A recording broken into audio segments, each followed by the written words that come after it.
say that we do have a different topic than I was sending out to everyone today. So welcome to the Taste Talks Wine Wednesday, one of our favorite days of the week. I'm Christine Duke, the Continuing Education Program Manager at Kendall College at National Louis University. And this Wine Wednesday, I was saying our topic was something else, but today our topic is taking a traditional Victorian style dinner and translating it into modern times. So Mary's going to be talking about the food and the beverage and how this would have evolved to something that we would enjoy today. So this is going to be a very interesting talk. And Mary, go ahead and take it away and let me know when you would like me to pull up the taste. You can bring up the PowerPoint. Okay, I'm going to right now. And thank you, Loretta, for joining us again today. It looks as though we're going to have a private seminar, which will be fun. We have another person joining us right now, and I had to restart my computer, so give me 1 second while I get the PowerPoint. I misplaced it.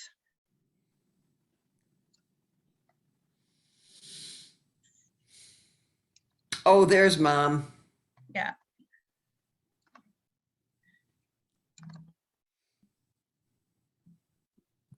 All right, here we go. I've got it coming. 1 second. My apologies.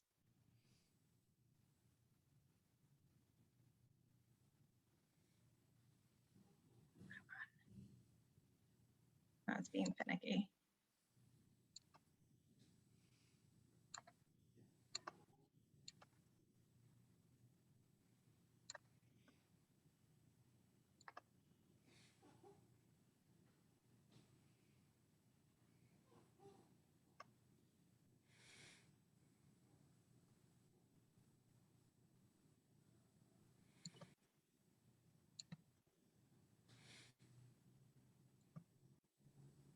All right, folks, here we are.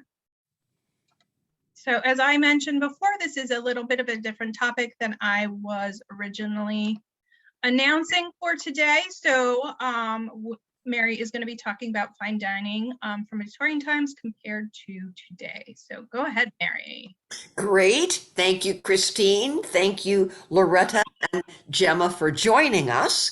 And our topic today is soup to nuts. Fine dining then and now. Well, specifically then is the Victorian and Edwardian eras in Great Britain. They're usually combined. Of course, Queen Victoria was Great Britain's longest reigning monarch. She reigned from 1837 to 1901, followed by her son, Edward, who reigned until 1910. And during this period of time was the greatest expansion of the British Empire. In fact, during Victoria's reign, the British Empire comprised a fifth of the land mass on the planet. And so certainly the customs, the etiquette, the mannerisms of Great Britain were carried throughout the world. Of course, this is when Elgar wrote his pomp and circumstance marches, da, da, da, da, da, da, the very famous marches that have become emblematic of pomp and circumstance, which is what the Victorian and Edwardian ages typify. Okay, first slide, please. Hello, Roy. Well, the first thing we want to recognize about fine dining in Victorian and Edwardian eras is the service style. Previous to the 1870s, the service style was service à la française, which meant that all the dishes for the whole dinner or the whole meal were put on the table at once. And so guests could, eat the soup, eat the bird, eat the meat in whatever order they chose. And if a dish was eaten up, a similar dish was just brought out and put on the table.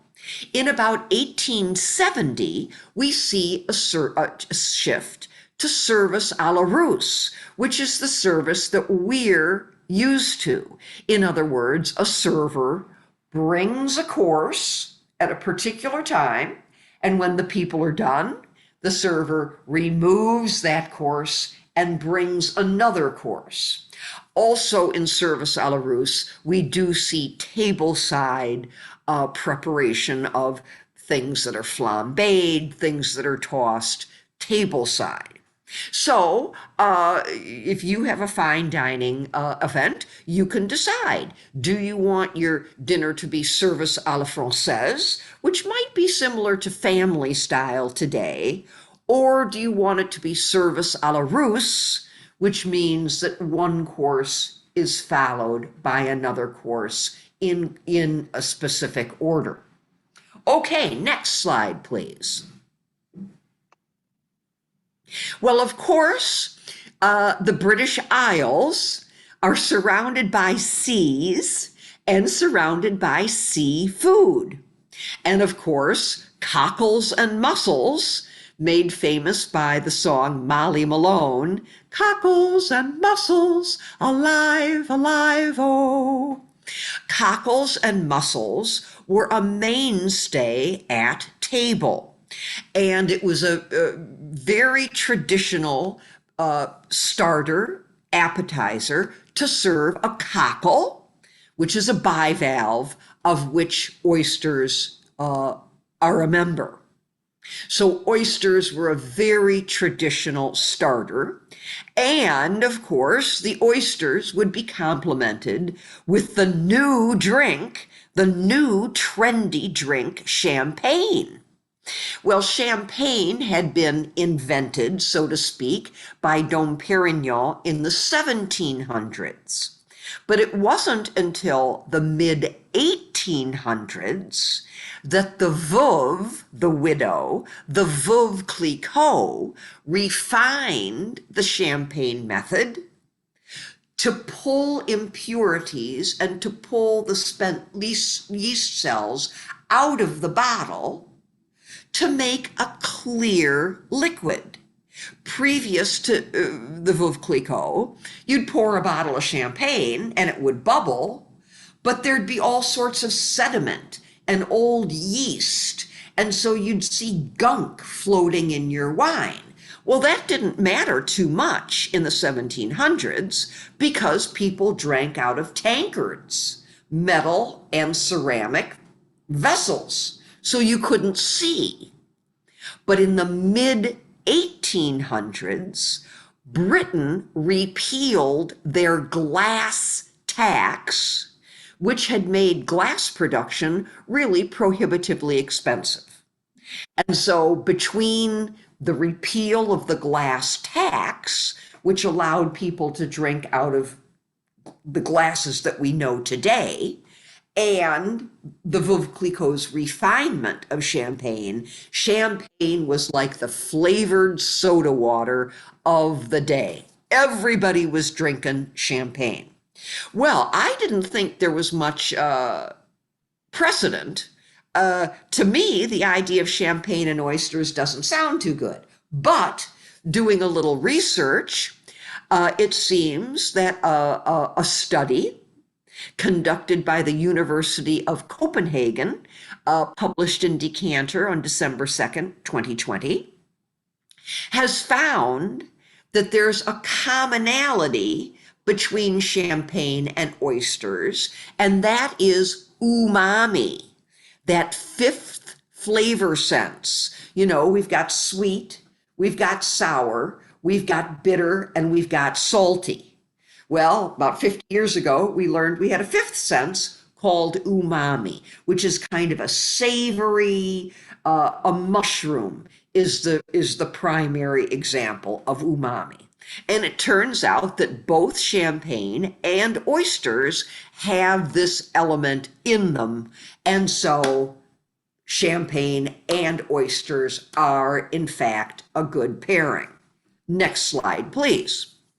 But not everybody likes oysters. And today, of course, we've got a much wider selection that we can choose from.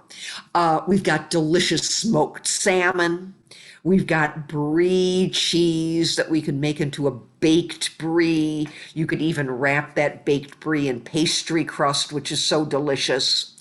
On top, we've got a classic accompaniment to champagne and other sparkling wine, gougère, which is puff pastry, sometimes flavored with cheese.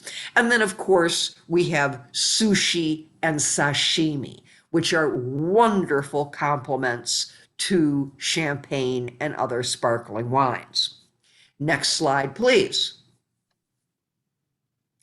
Oh, but let me say, alert, we have been reading in the news that there's a schmear shortage in New York City.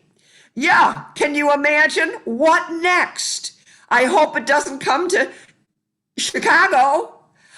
It seems that whether it's the containers that the cream cheese is shipped in, or whether it's stuck on the dock, there is a schmear shortage in New York City. So stock up on your schmear while you can.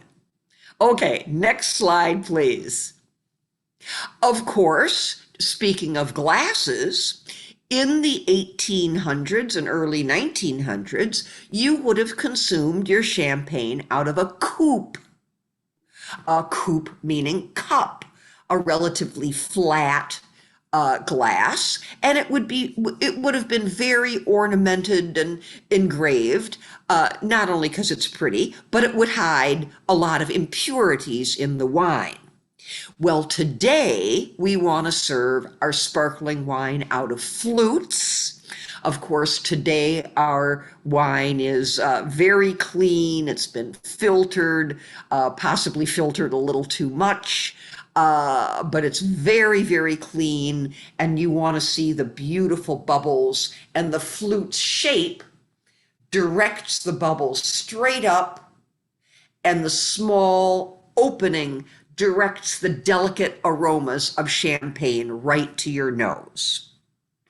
Next slide, please. And of course, we have a tremendous range of sparkling wine today. Now, it's very possible in the Victorian age or Edwardian age, you could have been drinking Louis Rotorua, because the house of Louis Rotorua was established in the 1700s. Louis Rotorua, of course, is most famous for Cristal, Rotorua Cristal. That's the top of their line. But because Cristal gets so much attention, and probably because it brings in so much money, the rest of Rotorua gets very little attention, but they have the resources to make excellent, excellent wine. So Louis Rotorua just this year has released a brand new product. And this is kind of a big deal for a champagne house to release a new product. And it's called Collection 242. It is a multi-vintage, which means it's a blend of many, many vintages, as most champagne is. But most champagne in their multi-vintage or non-vintage range produces that wine to be consistent over many, many, many, many years. So you buy a bottle of Taittinger non-vintage in 1950, in theory, it should taste exactly the same as it tastes in 2021. Not so Collection 242. They're making this multi-vintage, but every year they're going to modify the cuvee, the blend, to make the best bottle of wine they can for that vintage. So it's very exciting. It's a little pricey. But I would say that it's a wine worth your attention. Now, for the patriotic amongst us, Rotorua Estate, I think, is one of the finest domestic sparkling wines. This is in the Anderson Valley, right on the edge of the cold Pacific Ocean. And it's a wonderful bottle of wine. And then, of course, we've got Prosecco. You know, Prosecco is outselling champagne at this point, not by dollars, but by volume. And of course, so we can choose among many sparkling wines. Yes, true champagne, but California sparkling wine, Italian sparkling wine, Spanish sparkling wine, a range of sparkling wines to start your meal. Okay. Next slide, please. All right. The first seated course in a classic Victorian or Edwardian dinner would be soup. And one might think that in such a cold, damp climate, soup would be a very important component of a meal. And yes, in fact, they were. So important were soups to this cuisine that many were named after the monarchy. You see, we have a Regency white soup, which is a meat stock with cream, with almonds, with egg. We also have a soup called the Windsor Soup, which was such a beloved and hearty soup that it's credited with expanding the British Empire throughout the world because it was such a warm, hearty, popular soup. Now, the Windsor Soup, unfortunately, after many, many years, became mass-produced and then became to be called the Windsor Brown. Which fell into disrepute. But the Windsor soup was a very respected soup. Then, of course, we've got the mock turtle, also called green turtle soup. And those of us who remember Alice in Wonderland might remember the beautiful poem that the mock turtle read and created about soup. Beautiful soup, so rich and green, waiting in a hot tureen. Who for such dainties would not stoop? Soup of the evening, beautiful soup, published in 1865. Well, because of the texture of soup, and because soup is served hot and wine is not served hot, well, it's not the custom to drink table wine with soup. It is the custom to drink a fortified wine with soup. And Madeira was a very classic wine to serve both as an ingredient and with the soup. And I like to advise my readers, my students, you can get a can of Campbell's mushroom soup and pour in it a tablespoon of Madeira, and you're like a professionally trained chef. A little Madeira, a little sherry in any kind of soup is going to elevate this soup to fine cuisine. Now, please do remember, however, that when you cook with alcohol, simmering the liquid will remove most of the alcohol, but not 100% of the alcohol. So if you have someone who has zero tolerance for alcohol, for whatever reason, you must be honest with them. Oh, yes, there is alcohol in this dish. Now, I'd also like to say, avoid cooking sherry, avoid cooking Madeira like infectious disease. Stay away from it. It's full of salt. It's full of additives. Yes, this bottle of Blandies is $25, but it never goes bad. It'll be around longer than you and me.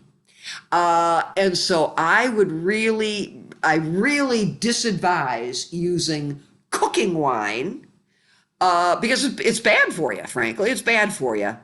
And a true sherry or a true Madeira is really going to give you so much more satisfaction. So you're going to get a big bang for your buck. Okay, so that's the first seated course, soup. Next, please. Okay, after the soup will come a fish course. And yes, this is the second part of the cockles and mussels. Here we have the mussels. And mussels are still a very popular dish today. And since they would have been called seethed mussels, which seems to be a form, just the way we do it today, braising, steaming in liquid. And of course, because mussels are very often prepared with fresh herbs, we want a wine to echo those fresh herbs, which of course is Sauvignon Blanc. Now, my favorite Sauvignon Blanc used to be on the market, it's currently out of stock, was the Petite Bourgeois Sauvignon Blanc, a beautiful bottle of wine from the home of Sauvignon Blanc, the Loire Valley. The big sister of this wine, Sancerre, would be $30. This Petite Bourgeois Sauvignon Blanc was like $12.99. Sadly, it is out of stock.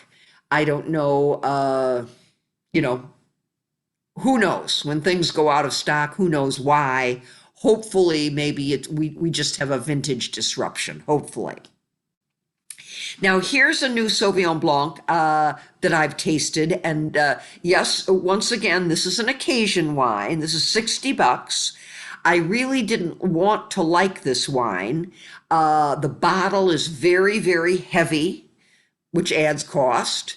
The label is absolutely beautiful. It doesn't even, this picture doesn't express how beautiful the label is, which adds cost. But this is a beautiful California Sauvignon Blanc. There is oak in it, but it's very lightly oaked. It's rich, it's clean, it's vibrant. Yes, there are many Sauvignon Blancs out there for a lot less money. But if you want to blow $60, this would be a good place to blow it on illumination. It's a blend of wines from Napa and Sonoma. Okay, next slide, please. Alrighty, so we've had the aperitif, the cocktail hour, we've had soup, we've had a fish course, and now we are on to the bird. Of course, we all remember in Charles Dickens' A Christmas Carol, how the evil Scrooge has his epiphany and he brings a goose to the poor Cratchit family so the Cratchits can have a goose. And certainly goose came to be synonymous with Christmas dinners throughout the British Empire. Now, in my research, I found that fowl, F-O-W-L, refers to domesticated birds. So that would be chicken, that would be goose, and other domesticated birds. And of course, then there were game birds, such as duck and pheasant. And these would be displayed at table. Well, also, Remember the song about 4 and 20 blackbirds baked in a pie? Well, it seems that that wasn't just a song. It seemed that it was very common to bake all sorts of birds into pies. 4 and 20 blackbirds, larks. A lark pie was seen as a great delicacy, and a swan pie was seen as a very, very great delicacy.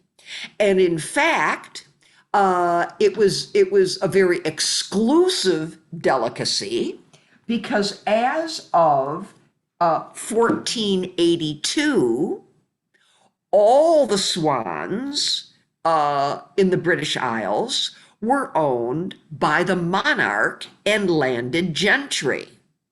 And so if anybody else killed a swan, they could be imprisoned. So a swan pie was certainly a very elegant and a very, very exclusive delicacy to have on your table. Well, I don't think we're cooking many swans, certainly not in Chicagoland, but we absolutely have our own game bird, which is roast turkey. Now, in the Victorian and Edwardian era, you would serve your bird with the wines of Burgundy, which, as we know, are 100% Pinot Noir. Well, now in the United States, we have Pinot Noir wines labeled Pinot Noir, and this is one of my current favorites. This is Morgan. Now, the trick about this wine is they make many,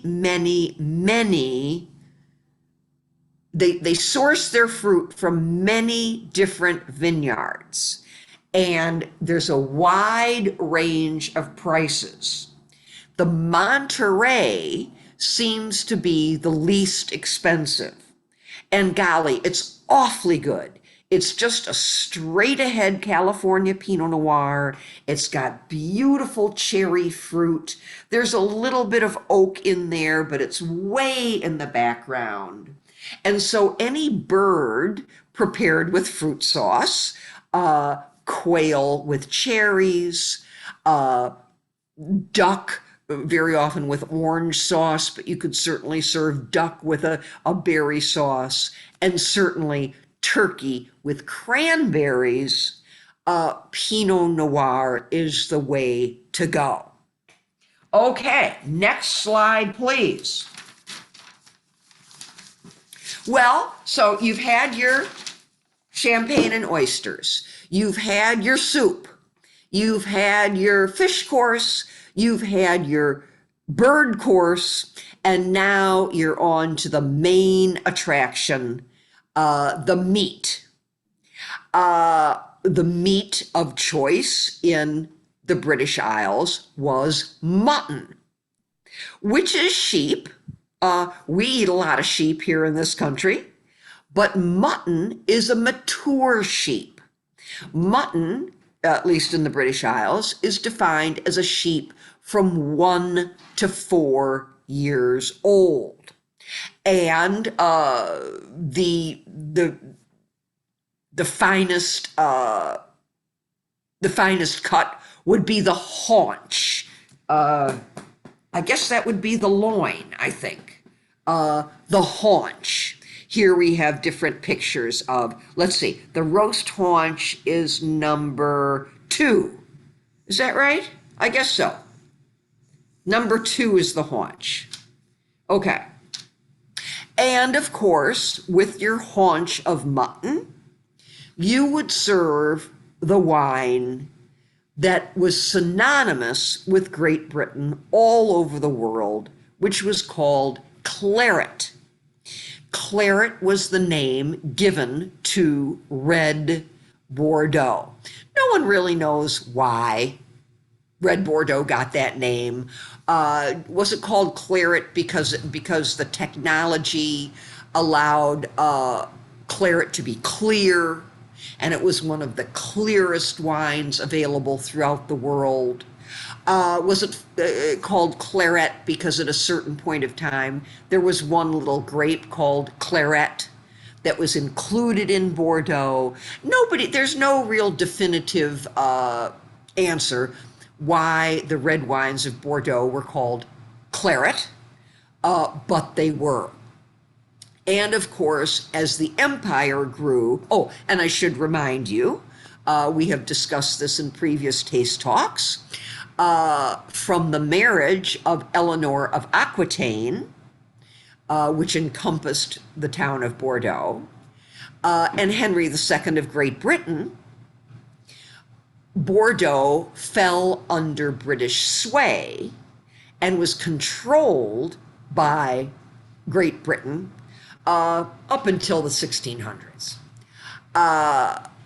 And so wherever the British Navy went, so did the red wines of Bordeaux claret. It was the first, worldwide product. Well, today in the United States, we don't eat a lot of mutton. It seems that the USDA doesn't really define the age of sheep very clearly, but generally the sheep that we eat in the United States is 12 to 14 months old, and we call it lamb. And of course, we have lamb chops, we have leg of lamb, we have delicious, Greek lamb, we have lamb stew, and of course, yes, with all these delicious meat dishes, rich red meat dishes, yes, we do want to serve either a modern day Bordeaux, and here we have a wonderful, I'm sure you've heard everything is going up in price. I'm sorry to learn that this wine is $30. It's a wonderful bottle of wine. It's primarily a Merlot-based wine. As a reminder, the 5 grapes of Bordeaux are Cabernet Sauvignon, Cabernet Franc, Merlot, Malbec, and Petite Verdot. So you can either opt for a Bordeaux, and I'll tell you, if you go someplace like Binny's, you can find very good Bordeaux's for quite a bit less than $30. But once again, if you want to drop some change, I found this beautiful new property called Mira. The name is taken from the Latin root of miracle. It is a Napa Valley-based wine, and they are producing 100% Cabernet Franc, which is very unusual. Most wines from Napa are Cabernet Sauvignon, maybe with a little Cabernet Franc blended in, but this is 100% Cabernet Franc. And when I got my sample, I had to run out and get some lamb chops and cook up some lamb chops. And yes, it was wonderful with lamb and other meats. Of course, with lamb and other meats, you're looking for tannin, that element that's in the red skin of grapes, that kind of scratchy, bitter quality of red wine, but that binds with fat and protein and helps the body break apart the fat and protein of meat. Okay, next slide, please. All right, well, the penultimate course, not the final course, we're not at the final course yet. The penultimate course would be your sweets. If we were around Christmas time, you might serve an Epiphany Tart. An Epiphany Tart, you can see, is divided into star-shaped, it creates a star, and there are 13 19 different jams and jellies to signify Christ and his 12 apostles. So that would be your Epiphany Tart. Cream, all sorts of creams, lemon creams, chocolate creams, which would be similar to our ice cream. Then, of course, puddings, all sorts of puddings. And of course, your Christmas pudding would be chocolate, rich chocolate. And of course, you would flambe it at table, which would be very exciting. Also, jellies were very popular during this time. And also, desserts made from exotic fruits that were newly found throughout the empire. So fruits from the Caribbean, fruits from Africa, fruits from Asia would be brought back and candied or jellied and turned into beautiful desserts. Next slide, please. Another very traditional dessert was the Blanc Marsh. Now, the slide on the right, does anybody recognize where I'm going with that? Okay, Monty Python, one of my favorite Monty Python skits, was an ongoing skit about a human-sized blancmange. The first such skit was the blancmange was eating London. But in this skit, the blancmange is playing at Wimbledon. And in fact, the blancmange, in fact, does win the title at Wimbledon. But then the blancmange was just a beautiful, delicious dessert that you see. Now, of course, these desserts would once again be served with a fortified wine, a sweeter sherry, maybe a port. So you can imagine, you've had champagne, you've had a white wine with your fish, you've had a red wine with your bird, you've had a red wine, oh, I forgot, you've had a fortified wine with your soup. Now you're having another fortified wine with your dessert. And next slide, please. I'm sorry, Roy typed in the chat, it's only a model. It's only a model. Another was that a line from Monty Python? Another Monty Python line. Okay, that one I don't remember. Well, at this point, it was time to leave the gentlemen to their cigars and their brandy. So everyone would rise, and the lady of the highest standing, of course, this is how you would enter the dining room. The lady of the highest standing social standing, would enter, and then everybody would follow based on their social standing. And so once again, everyone would stand, and the lady of the highest social standing would lead the other ladies to the library, leaving the gentlemen in the dining room to their cigars and their brandy. And then the ladies, of course, would retire to the library and have another glass of sherry, certainly a sweeter sherry, probably a cream sherry. Now, this is a beautiful, please stay away from dry sack. Please stay away from the major cream sherries because they're so mass produced. They're just not, just stay away from them. But this is a beautiful cream sherry. $20. It'll last forever in your refrigerator. You can cook with it. You can drink it. You can pour it on top of ice cream. You can flambe with it.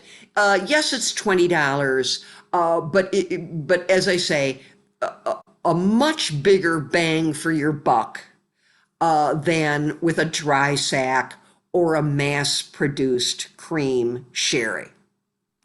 Well, I don't have any pithy ending. I didn't have any pithy beginning, and I don't have any pithy ending to this. Maybe Roy, I'll ask that to be your homework, for you to come up with a pithy beginning and a pithy ending for me. Just let your little gray cells work on it, Roy. I'm sure something will come up. But that's the end of our Edwardian feast, translated to your dinner table. All right, folks, does anyone have any questions for Mary on this? Was it interesting at all? Did you get any ideas about entertaining? Yeah. Yes, I was curious about when you said they had each course, did they have other things to accompany an individual bird course or meat course? Was it just meat? Were there other accompaniments within that individual Now, course? Roy, that's a very good question, because what I learned, okay, so what we say a course, and as you point out, a course is the dish and accompaniments. The only, I don't know what the only actual thing that was a course was the meat course. The meat would be served with a vegetable and a starch, probably potatoes. But everything else wasn't really a course, it was just a dish. So you'd have your swan pie, period. You'd have your soup, period. You'd have your mussels, period. And actually, there's a specific name, releve. There are two names. Releve, I didn't want to introduce the words because I'm not really clear on it, but it implied that, yes, there was the main thing that you were going to eat, and then there were accompaniments to that. And that's what we today call a course. So I'm still confused about it, but thank you for bringing that up. Did you log in time to see the thing about the service à la française and the service à la russe? Yes, yes. I thought that was very interesting too. That the service à la russe is what we're more familiar with today, that one dish follows another dish, as opposed to everything being put on the table at the same time. And it's a free-for-all. You eat whatever you want to eat whenever you want to eat it. Yeah, it's like, yeah, like you said, it was the family style compared to the service style, which right, the traditional style that we're used to. So, and of course, the service à la russe meant a lot more glassware, a lot more silverware, because, things were going and coming, and you had to have a new, with service à la française, you just basically used the same utensils. But with service à la russe, say it again. The service à la russe would have also implied that you had more servants as well, because there would be a lot more people needed in order to handle all the serving of those individual courses, because things would be served from a platter that they had or done tableside and then served to them. So that adds on to the amount of hands you need in the household in order to execute it. So probably was became in fashion because it was showing off wealth, all of that. Yes, Downton Abbey style, definitely. Yeah, wealth and power. All right. Any other questions, folks? No, well, thank you, Mary. This was actually Roy has a question. Roy's got a question. Roy's on mute. There's a song from the Victorian era, and it's called Soul Cakes, S-O-U-L, Soul Cakes. I'm sure you probably have heard it. I'm not going to sing it. I'm not going to try and hum it, But if you look at it on YouTube, when you hear it, you'll think, oh, I've heard that before. And apparently it was a tradition for the little beggar children to go from door to door and ask for something to eat. And so the household made up what were called soul cakes. And they were packed with all sorts of things the kids wouldn't get otherwise as nourishing. Savory fruits and vegetables, sometimes a little meat. And they're put in powdered sugar. I've made them. They're really kind of neat. They're not difficult to make. They can have varying numbers of ingredients. But the song, I'm good with melodies. I'm curious if that was part of the ritual of getting ready to dinner, going to the door and answering the children's calls for soul cakes. Interesting. I'm going to look that up. I'm sure I've heard it. Company, you see, company is very different thing from Sal. Who wrote that? Charles Dickens? Yes, it's a little, we need a Victorian quote to close out the session. There you go. You asked for something. Thank you. So, well, this is all fascinating. Now I want to dig deeper into this soul cakes thing and find out more about this. So thank you for some food for thought from Roy. Thank you, everyone, again.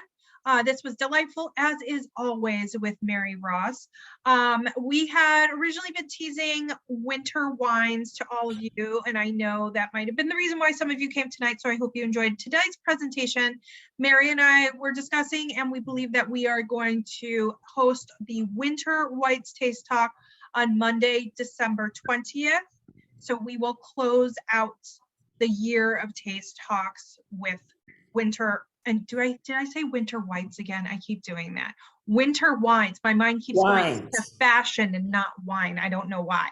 So winter wines. Tomorrow we will have Lydia Burns with us at 4:30 p.m. As usual, she's going to be discussing Spätzle, and we'll see if I pronounced it incorrect or correct again tomorrow. And we will be ending this week with Sruthi Swaminathan on Friday, doing an Instant Pot vegetarian chili with a chipotle crema. And I think that's about it, folks. So thank you so much. Oh, Mary's gonna sing. I love it. Well, Roy used it. I'm dreaming of a wine Christmas. There we go. So thank you, everyone. We will have one more wine talk before Christmas and some other holidays occur. So happy holidays to folks, but we have more to come. Thank you so much. Thanks, everybody. See Bye. ya.